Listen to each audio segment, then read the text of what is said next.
जोहार। आज हम लोग इस वीडियो में वर्ग दशम राजनीति विज्ञान के दूसरे पाठ संघवाद, जिसका फर्स्ट पार्ट पहले के वीडियो के द्वारा आपको उपलब्ध करा दिया गया है, आज उस पाठ संघवाद के सेकंड पार्ट के बारे में हम लोग बात करेंगे। अगर आपने पहला वीडियो देखा होगा तो उसमें हमने स्पष्ट किया था कि इस चैप्टर में, इस संघवाद पाठ में हमको किन किन मुख्य बिंदुओं को समझना है। बात हुई थी कि इस पाठ में हमको ये जानना है कि संघवाद किसे कहते हैं, संघात्मक शासन व्यवस्था और एकात्मक शासन व्यवस्था में क्या अंतर है, संघवाद की क्या विशेषताएं हैं। ये जो तीन टॉपिक हैं, इसको हमने अपने पिछले वीडियो में वो चीजें क्लियर हो गई हैं। आज इस पाठ का जो सेकंड पार्ट है, इसमें हम लोग मुख्य रूप से दो बिंदुओं पर चर्चा करेंगे, और वो है भारत में संघवाद और संघीय शासन व्यवस्था कैसे चलती है। और इसके बाद हम जब इन दो पॉइंट्स को क्लियर कर लेंगे तो एक और वीडियो हम लोग जारी करेंगे, और उसमें जो बचा हुआ एक मुख्य टॉपिक है विकेंद्रीकरण, उसके बारे में हम लोग थर्ड पार्ट में बात करेंगे। तो आइए आज हम लोग फिर से क्लास 10 पॉलिटिकल साइंस के सेकंड चैप्टर संघवाद, अंग्रेजी में जिसको फेडरलिज्म बोलेंगे, उसके बारे में बातें करते हैं। मुख्य रूप से दो बिंदुओं पे, एक भारत में संघवाद और संघीय व्यवस्था कैसे चलती है। पिछले वाले वीडियो में अगर आपने ध्यान दिया होगा तो आपसे ये बात हुई थी कि हम अगर भारत के संविधान को देखेंगे, हम अगर भारत के संविधान को पढ़ेंगे, तो भारत के संविधान का जो पहला अनुच्छेद है, द फर्स्ट आर्टिकल, उसमें कहीं ये बात का जिक्र नहीं है कि भारत एक फेडरेशन होगा, एक फेडरल सिस्टम होगा। ये फेडरल शब्द आपको पता है, संघवाद को अंग्रेजी में फेडरलिज्म कहते हैं या फेडरल सिस्टम कहते हैं। तो हमारे संविधान में फेडरल शब्द का एक बार भी जिक्र नहीं है।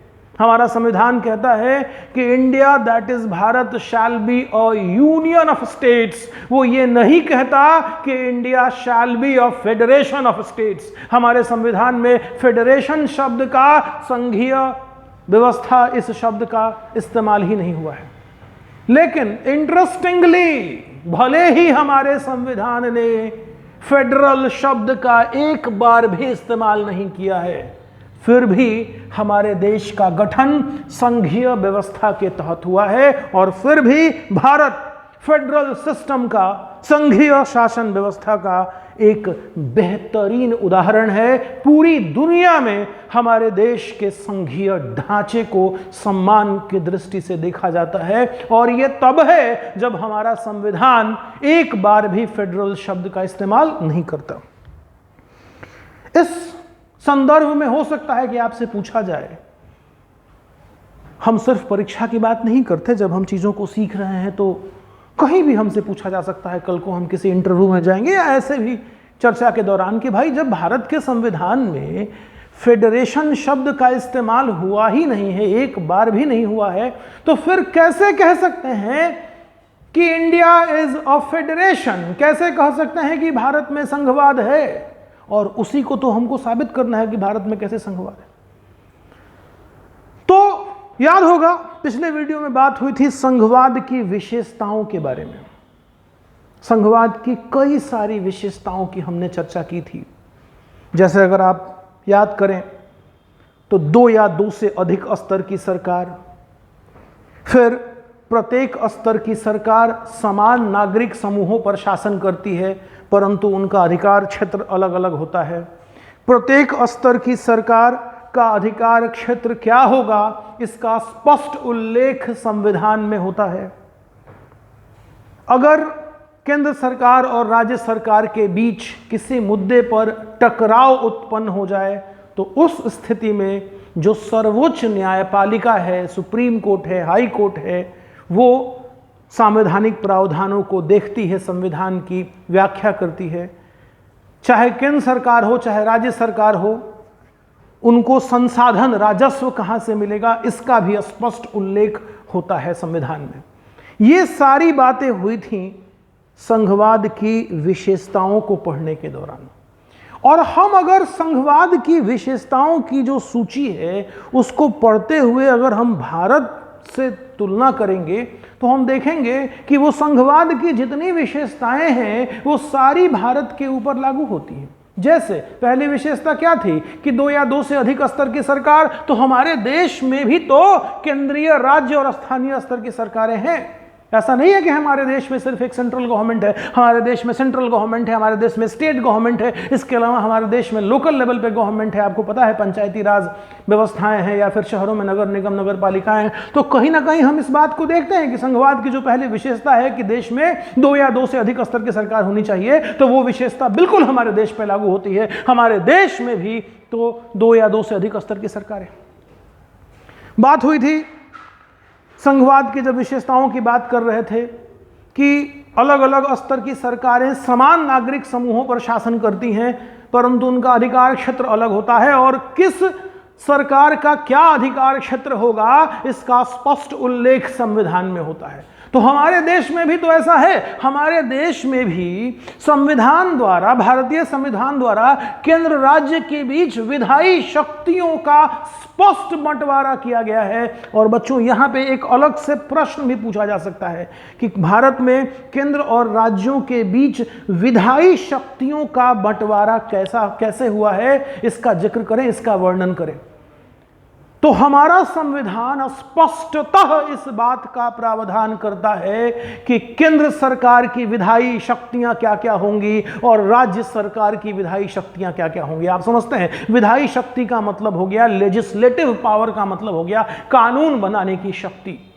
किन किन मामलों में केंद्र सरकार कानून बना सकता है, किन किन मामलों में राज्य सरकार कानून बना सकती है, इसका स्पष्ट उल्लेख हमारे संविधान में है। तो यह भी तो संविधान की एक, संघवाद की एक विशेषता है जो हमारे देश के ऊपर लागू होती है। तो हम क्यों ना कहें कि भारत में संघीय शासन व्यवस्था सफलतापूर्वक चल रही है।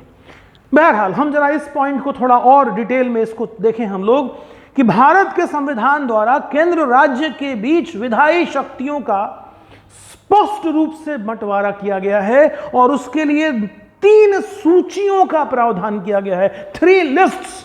भारत का संविधान 3 सूचियों का प्रावधान करता है केंद्र सरकार और राज्य सरकार के बीच विधायी शक्तियों के बंटवारे के लिए। और कौन सी हैं वो 3 सूचियां, कौन से हैं वो 3 लिस्ट? तो केंद्रीय सूची, इसको यूनियन लिस्ट बोलेंगे, राज्य सूची स्टेट लिस्ट बोलेंगे और समवर्ती सूची इसको कंकरेंट लिस्ट बोलेंगे। ध्यान दीजिएगा, भारत के संविधान में केंद्र सरकार और राज्य सरकार के बीच विधायी शक्तियों के बंटवारे के लिए, विधायी शक्तियां मतलब कानून बनाने की शक्तियां, विधायी शक्तियों के बंटवारे के लिए 3 सूचियों का प्रावधान किया गया है, केंद्रीय सूची, राज्य सूची और समवर्ती सूची। अब आप इस बात को समझें कि केंद्रीय सूची में जो विषय है, कुछ उदाहरण हमने यहां पे लिखा है और लगभग 97 विषय हैं। केंद्रीय सूची में, यूनियन लिस्ट में जो विषय हैं जैसे रक्षा, अब देश के जो रक्षा से संबंधित जो मामले हैं, बैंकिंग, मुद्रा, विदेशी मामले, आप समझ सकते हैं कि ये ऐसे मामले हैं जिसके ऊपर पूरे देश में एक समान कानून बनने की जरूरत है। इसमें ऐसा नहीं है कि कोई राज्य अलग से कानून बनाए, कोई राज्य अलग से कानून बनाए, तो फिर वो चीजें ठीक से नहीं चल पाएंगी। ये कुछ इस तरह के मामले हैं।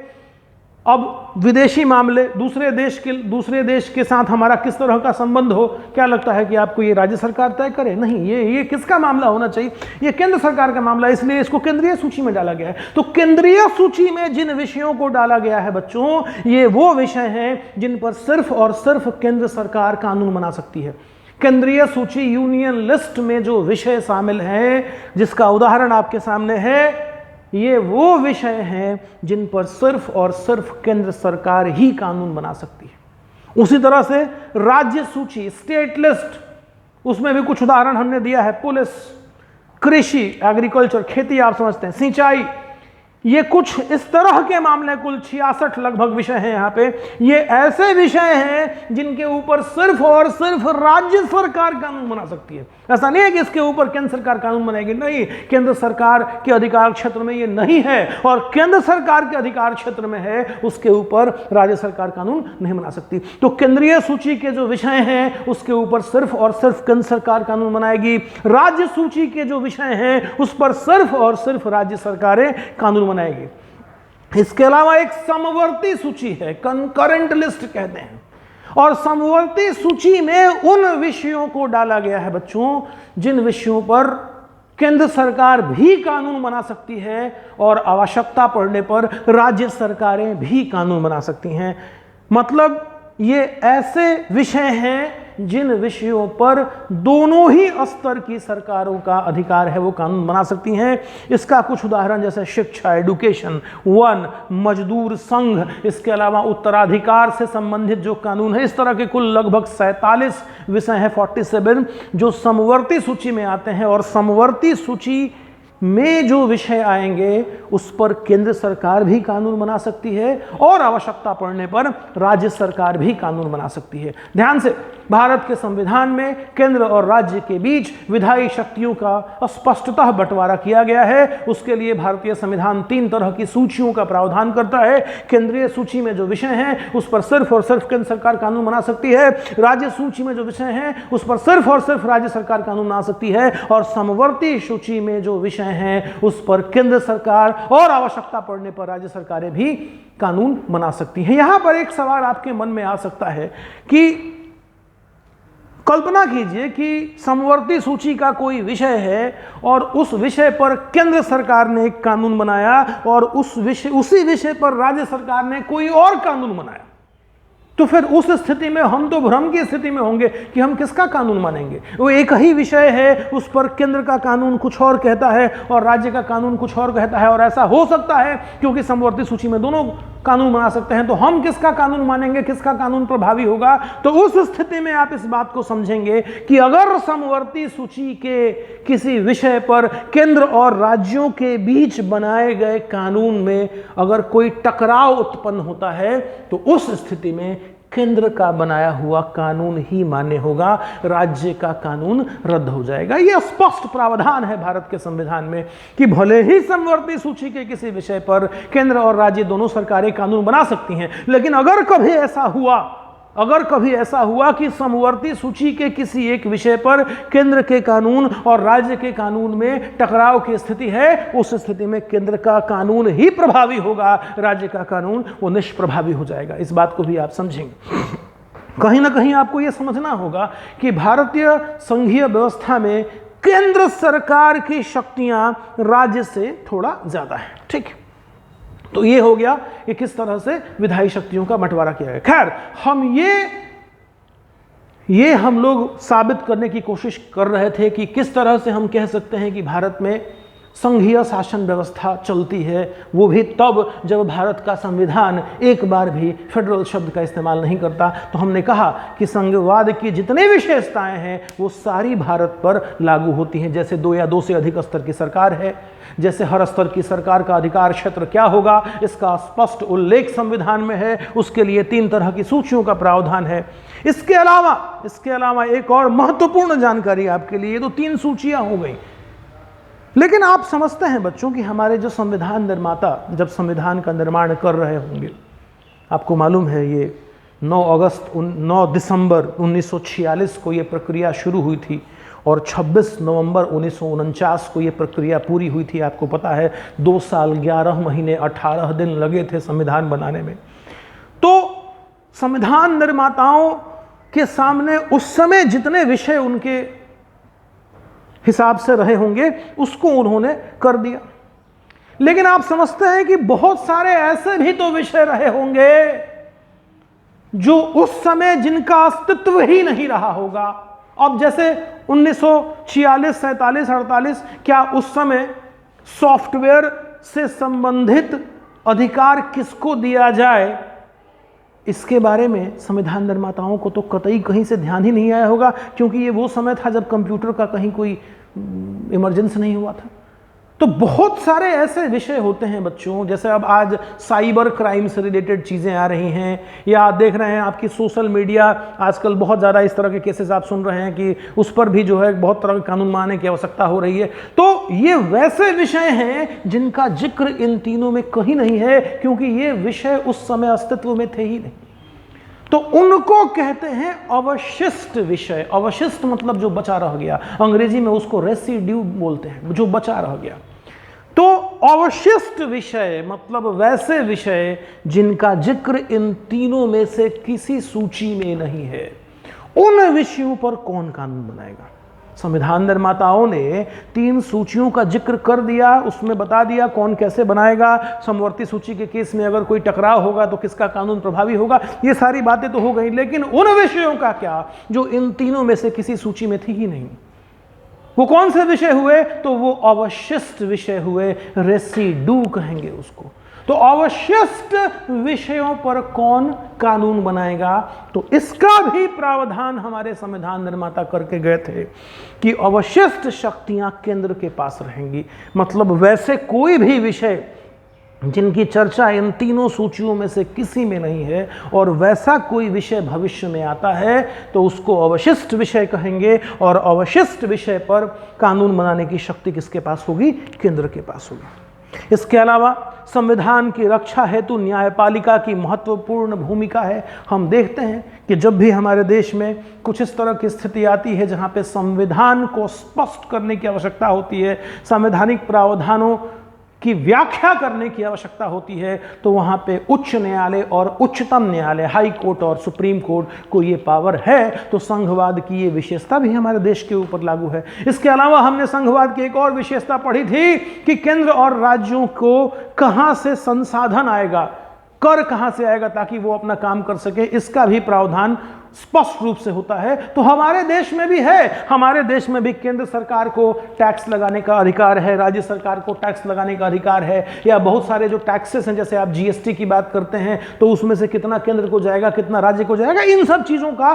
स्पष्ट प्रावधान है। तो हम कह सकते हैं कि संघवाद की सारी विशेषताएं भारत पर लागू होती हैं, और इसीलिए हम कह सकते हैं कि भारत में संघवाद है, भारत में संघीय शासन व्यवस्था है। हम समझते हैं कि यह प्रश्न स्पष्ट होगा। दूसरे पार्ट पे चलते हैं, संघीय व्यवस्था कैसे चलती है। ध्यान रहे, संघीय व्यवस्था कैसे चलती है, एक फेडरल सिस्टम को कैसे प्रैक्टिस किया जाता है। अब आप फेडरलिज्म क्या है समझ गए हैं, ये भी समझ गए हैं कि भारत में एक फेडरल सिस्टम है, उसको आपने साबित भी कर दिया। ये फेडरलिज्म कैसे प्रैक्टिस में लाया जाता है, कैसे ये संघीय व्यवस्था चलती है। तो बच्चों एक बात देखिएगा, इस बात को आप बिल्कुल समझते होंगे कि किसी चीज को करने के लिए नियम बना देना, कानून बना देना, प्रावधान कर देना, ये एक तरीका है। लेकिन क्या सिर्फ नियम बना देने भर से सफलता मिल जाती है क्या? जैसे हम एक उदाहरण के तौर पे लें कि जैसे हम आपके सपोज कल्पना कीजिए कि आपके हम विषय शिक्षक हैं और हमने एक नियम बना दिया कि जो बच्चे मेरी क्लास में कॉपी लेकर के नहीं आएंगे, class work copy, homework copy लेके नहीं आएंगे, उनको हम क्लास नहीं पढ़ाएंगे उनको। तो ये एक नियम बन गया। लेकिन क्या लगता है कि इस नियम को बनाने भर से बच्चों के बीच पढ़ाई के प्रति दिलचस्पी पैदा हो जाएगी? करना तो हमको ये चाहिए कि नियम से ज्यादा इसको कैसे हम क्रियान्वित करें, कैसे हम बच्चों के बीच इस प्रैक्टिस को डेवलप करें, इस तरह से उनको उत्साहित करें कि वो बिना नियम बनाए कॉपी लेकर के आए, होमवर्क कर करके आए। ऐसा नहीं है कि उनको डर हो कि होमवर्क नहीं करेंगे तो सर पनिशमेंट देंगे, इस डर से वो आए। ये एक अच्छा तरीका नहीं है। हम इस तरह से प्रैक्टिस में चीजों को लाएं, इस तरह की व्यवस्था बना दें कि बिना नियम के ही वो व्यवस्था अपने आप चल जाए। हमको लगता है कि सफलता तब है। उसी तरह से आपसे हम बार बार कह रहे हैं कि ऐसा कहा जाता है कि भारत एक संघीय शासन व्यवस्था का एक बेहतरीन उदाहरण है, भारत एक सक्सेसफुल फेडरेशन है। तो भारत एक सक्सेसफुल फेडरेशन है, भारत में एक सफल संघीय व्यवस्था, एक अच्छा संघीय ढांचा है। क्या इसके पीछे सिर्फ संविधान के प्रावधान, जो कॉन्स्टिट्यूशनल लॉज हैं, जो कानून हैं, क्या उसी की वजह से ऐसा हो पाया है? क्या सिर्फ नियम कानून बना देने से हम एक सक्सेसफुल फेडरेशन हो गए हैं? नहीं, नियम बनाना आवश्यक है, लेकिन सिर्फ नियमों के भरोसे सफलता नहीं होती। कई बार आप भी नियम बनाते हैं, सुबह 4 बजे उठेंगे, ये पढ़ेंगे, वो पढ़ेंगे, लेकिन आपको पता है वो नियम बनाते के साथ आप तोड़ देते हैं। तो कई बार नियम से ज्यादा हमारा वो चरित्र हो, उसको किस तरह से उसको हम लागू करें, ये जो हमारा विल पावर है, ये सब चीजें ज्यादा सफलता देती है। तो भारत आज एक सक्सेसफुल फेडरेशन है, भारत में एक सुंदर संघीय ढांचा काम कर रही है। क्या इसका श्रेय सिर्फ और सिर्फ संविधान के नियमों को है? क्या इसका श्रेय सिर्फ और सिर्फ संवैधानिक प्रावधानों को है? तो नहीं, इसकी सफलता के लिए विविधता का आदर तथा राजनीति का चरित्र भी आवश्यक है। हमने अपने अंदर इस तरह का एक मनोभाव विकसित किया है और इस तरह का एक राजनीतिक चरित्र हमने अपने देश में विकसित किया है कि हम विविधता को आदर देते हैं। आपने सुना होगा कि भारत विविधता में एकता का देश है, a country of unity in diversity. और ये जो विविधता है हमारे देश की, और आपको मालूम है हमारा देश मतलब एक इस तरह का एक बागीचा कह लीजिए जहां हर तरह के फूल हैं। आप देखिए ना, हमारे यहाँ भौगोलिक विविधताएं हैं, भाषाई विविधता है, सांस्कृतिक विविधता है, जातीय विविधता है, मतलब खाने पाने, कपड़ा पहने, हर तरह से विविधताओं से भरा हुआ एक देश है। एक ऐसा बागीचा है हमारा देश जहां हर तरह के फूल हैं। तो ये विविधता ही हमारे देश की सुंदरता है और हमने इस विविधता के लिए अपने अंदर एक आदर भाव पैदा किया हुआ है। आज अगर कोई कहता है कि हमारे देश में तो इतनी भाषाएं बोली जाती हैं, इतने तरह की संस्कृति है, इतने तरह का खान पान है, तो हमको उससे शर्म आती है क्या? नहीं, उल्टा हमको उसमें गर्व महसूस होता है कि ये हमारे देश की शक्ति है कि हम इतने ज्यादा डाइवर्स होने के बावजूद हम एक हैं। तो वो जो विविधता का आदर है, वो जो रेस्पेक्ट फॉर डाइवर्सिटी है, इसने हमारे देश में संघीय शासन व्यवस्था को सफल बनाया है। संघीय शासन व्यवस्था सिर्फ संवैधानिक प्रावधानों की वजह से सफल नहीं हुई है, इसके पीछे विविधता का आदर तथा एक राजनीतिक चरित्र भी जिम्मेवार है। कुछ उदाहरण से हम समझेंगे किस तरह से हम एक सशक्त, एक सफल फेडरेशन बने हैं। तो 3 उदाहरणों से हम समझेंगे। एक उदाहरण है कि हमने राज्यों का गठन किस प्रकार से किया है। आप अगर 1947 में भारत का राजनीतिक मानचित्र देखें और आप आज 2021 में भारत का राजनीतिक मानचित्र देखें तो आपको बहुत सारी चीजें बदली हुई नजर आएंगी। उस समय राज्यों के नाम कुछ और थे, राज्यों की संख्या बहुत कम थी, राज्यों की सीमाएं कुछ और थी, और फिर समय बीतते बीतते नए नए राज्य बनते चले गए। आपने शायद सुना होगा 1953 में पहला राज्य बना अलग से आंध्र प्रदेश, करते करते करते करते और अभी हाल फिलहाल में आपने सुना होगा तेलंगाना बना, फिर आपने देखा होगा जम्मू कश्मीर किस तरह से, लद्दाख केंद्र शासित प्रदेश, ये सारी व्यवस्थाएं किस तरह से, तो काफी कुछ बदलते चला गया है हमारे देश में। तो सवाल ये उठता है कि हमारे देश में राज्यों का गठन कैसे हुआ। तो आपको जानना चाहिए कि शुरू में राज्यों को भाषा के आधार पर राज्यों को बनाने की मांग उत्पन्न हुई, भाषा के आधार पर। और भाषा के आधार पर बनने वाला पहला राज्य 1953 में आंध्र प्रदेश था।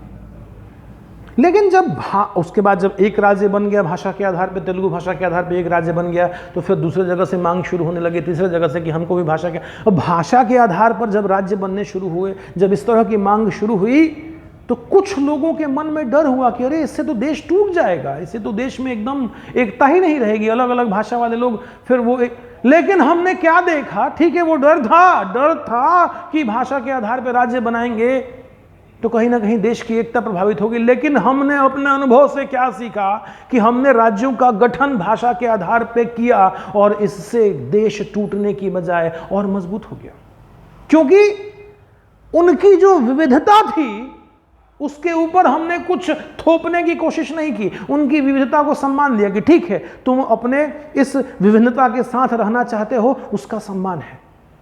और नतीजा यह हुआ कि राज्यों का गठन जब भाषा के आधार पर हुआ तो कहीं ना कहीं उससे हमारे देश की एकता और मजबूत हुई।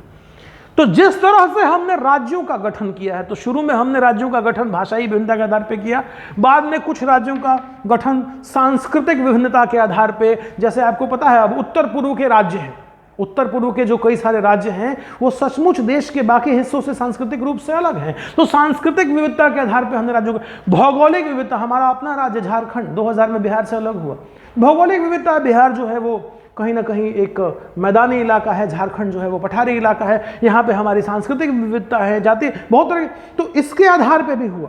तो चाहे भाषा के आधार पे राज्यों का गठन हुआ, चाहे संस्कृति में अंतर के आधार पे, चाहे भौगोलिक अंतर के आधार पे, चाहे जातीय अंतर के आधार पे, राज्यों का गठन इस आधार पर करके हमने क्या किया, हमने विभिन्नताओं को आदर दिया, हमने डिफरेंसेस को कुचलने की कोशिश नहीं की, हमने डिफरेंसेस को, विभिन्नताओं को अपने में समाहित करने की कोशिश की। ये नहीं कि तुम अलग हो, अलग तरह के हो, फिर भी तुमको जबरदस्ती इसी में रहना पड़ेगा, ऐसा नहीं। तुम अगर चाहते हो कि तुम अपने विभिन्नताओं के साथ अलग राज्य का गठन होना चाहिए, हमने उसको आदर किया, उनकी भावनाओं को समझा, और इससे क्या हुआ कि भले ही आज भाषा के आधार पर अलग अलग राज्य हैं, सांस्कृतिक विभिन्नता के आधार पर अलग अलग राज्य हैं, भौगोलिक विभिन्नता के आधार पर अलग अलग राज्य हैं, लेकिन इसके बावजूद जब देश की बात आती है तो कहीं ना कहीं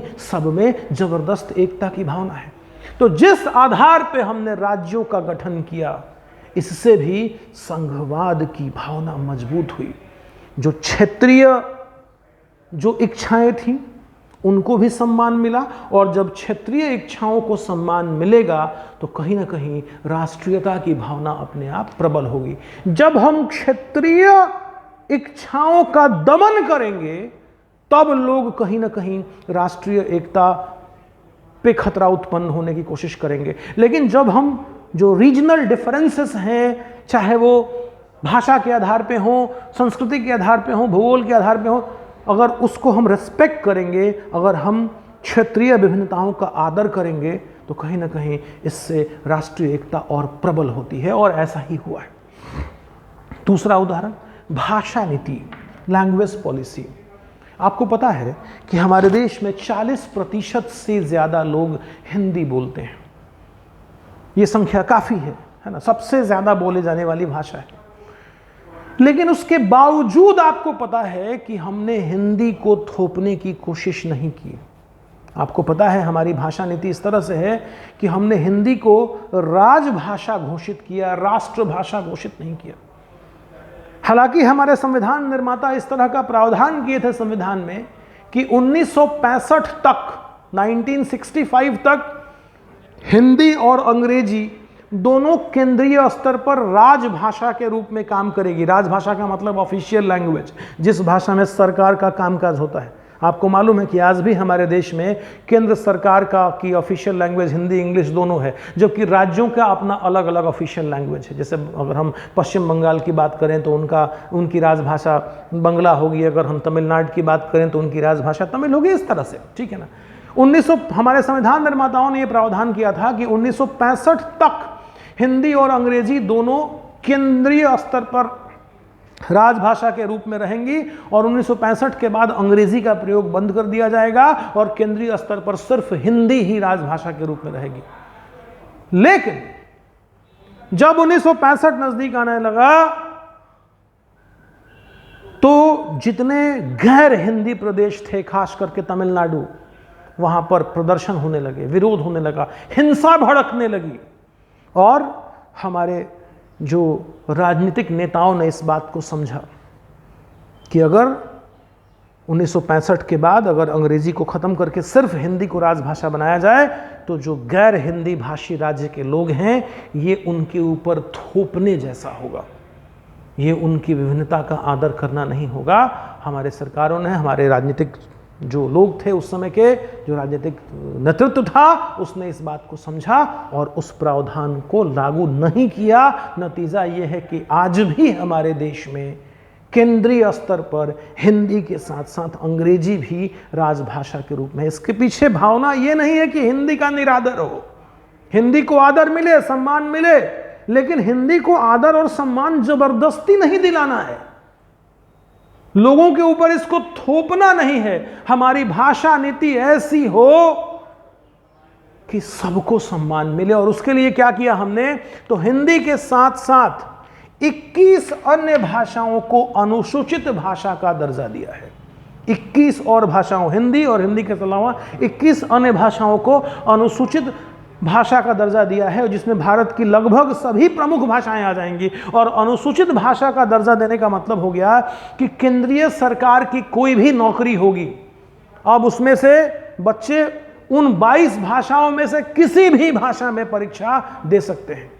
तो कहीं ना कहीं ये हिंदी के साथ साथ कुल 22 भाषा समूह के लोगों को इस बात से एक बल मिलता होगा कि हमारी भाषा, हमारी संस्कृति को भी सम्मान है। और यही जो हमारी भाषा नीति रही है कि किसी के ऊपर हिंदी को थोपना नहीं है, धीरे धीरे प्रोत्साहित करना है लोगों को। आज भी हमारी कोशिश जारी है, आज भी हम हिंदी दिवस मनाते हैं, हिंदी पखवाड़ा मनाते हैं, और कोशिश है कि धीरे धीरे लोगों को प्रोत्साहित करके, और कोई समय आएगा जब हम हिंदी को राष्ट्रभाषा के रूप में, लेकिन उसको थोपेंगे किसी के ऊपर नहीं। तो इस तरह से एक बहुत संयमित तरीके से भाषा नीति बना करके हमने अपने संघीय ढांचा को मजबूत किया। आपने अगर पहला पाठ पढ़ा होगा जो सत्ता की साझेदारी, उसमें आपने देखा होगा कि किस तरह से श्रीलंका में भाषा को, लोगों के ऊपर, सिंहली भाषा को सबके ऊपर थोप दिया गया, तमिल भाषी लोगों के ऊपर भी थोप दिया गया, और कहीं ना कहीं तमिल भाषी लोगों को यह बात पसंद नहीं आई। तो श्रीलंका में संघीय ढांचा नहीं पनप पाया। हमने हर किसी के विविधता का आदर किया और नतीजा यह है कि हमारे देश में एक सफल संघीय ढांचा बन पाया। तीसरा उदाहरण, केंद्र राज्य संबंध, सेंटर स्टेट रिलेशनशिप। ध्यान देंगे, अगर हम कुछ पहले 1990 और उसके भी पहले के उदाहरण देखेंगे तो हम देखेंगे कि क्या होता था कि केंद्र सरकार, केंद्र में जिस पार्टी की सरकार है, और अगर किसी दूसरे राज्य में दूसरे पार्टी की सरकार है, तो उस स्थिति में केंद्र सरकार उस राज्य में किसी न किसी तरह से राष्ट्रपति शासन लगवा देती थी, प्रेसिडेंट रूल। और एक बार जब उस राज्य में राष्ट्रपति शासन लग गया तो उस राज्य में जनता के द्वारा चुनी हुई सरकार खत्म, अब उसके ऊपर केंद्र सरकार का ही शासन हो गया। तो कहने के लिए वो राज्य सरकार है, लेकिन उसके ऊपर किसका वर्चस्व हो गया? केंद्र सरकार का। तो आप समझ रहे हैं कि जब केंद्र सरकार राज्य के ऊपर भी नियंत्रण स्थापित कर ले तो फिर ये संघात्मक शासन व्यवस्था कहां से होगी? ये तो एकात्मक शासन व्यवस्था हो गई। और ऐसा होता था, भारत में भी ऐसा होता था, लेकिन समय के साथ कुछ इस तरह के नियम बने, सर्वोच्च न्यायालय ने कुछ इस तरह से निर्णय दिया कि राष्ट्रपति शासन लगाने के प्रावधान का दुरुपयोग करना कम हो गया, बंद हो गया। और आज किसी भी केंद्र सरकार के लिए इतना आसान नहीं है कि वो जबरदस्ती किसी दूसरे राज्य की चुनी हुई सरकार को बर्खास्त करके वहां पर राष्ट्रपति शासन लगा दे। पहले ये खूब होता था, आज ये इतना आसान नहीं है। तो केंद्र सरकार वो अपने से चले, अपने तरीके से चले, राज्य सरकार अपने तरीके से चले, और यही तो संघीय व्यवस्था की मुख्य बात है। उसी के साथ साथ हम देखेंगे कि 1990 के बाद, 1990 के पहले अगर हम देखेंगे तो केंद्र में एक ही दल को बहुमत मिलता था और एक ही दल की सरकार होती थी। लेकिन 1990 के बाद क्या हुआ कि एक गठबंधन सरकार बनाने के युग की शुरुआत हो गई। उसको कोएलिशन गवर्नमेंट कहते हैं। मतलब किसी एक पार्टी को बहुमत नहीं मिलता था तो कई सारी केंद्र की सरकार बनाने के लिए एक प्रमुख पार्टी के साथ अलग अलग इलाके की जो क्षेत्रीय पार्टियां थीं वो मिल जाती थीं और एक गठबंधन सरकार बनना शुरू हुआ। अब आप समझ रहे हैं कि जब केंद्र सरकार को बनाने में राष्ट्रीय पार्टी के साथ कई सारी क्षेत्रीय पार्टियां भी मिल गईं, तो ये क्षेत्रीय पार्टियां कहीं ना कहीं अपने क्षेत्र के विकास के लिए, अपने क्षेत्र की समस्याओं के लिए उस सरकार पर दबाव डालेंगे और कहीं ना कहीं जो राज्यों की मांगे हैं, राज्यों की समस्याएं हैं, उस पर केंद्र को ध्यान देना होगा। तो गठबंधन सरकारों का जब युग शुरू हुआ 1990 के पश्चात, राष्ट्रपति शासन का दुरुपयोग जब से रुका, तो उससे भी हमारे देश में संघीय ढांचा और मजबूत हुआ। उम्मीद करते हैं बच्चों कि ये दोनों पॉइंट स्पष्ट होगा। एक टॉपिक बचा है हमारा विकेंद्रीकरण, जिसके ऊपर हम लोग चर्चा करेंगे अगले वीडियो में। बहुत बहुत धन्यवाद।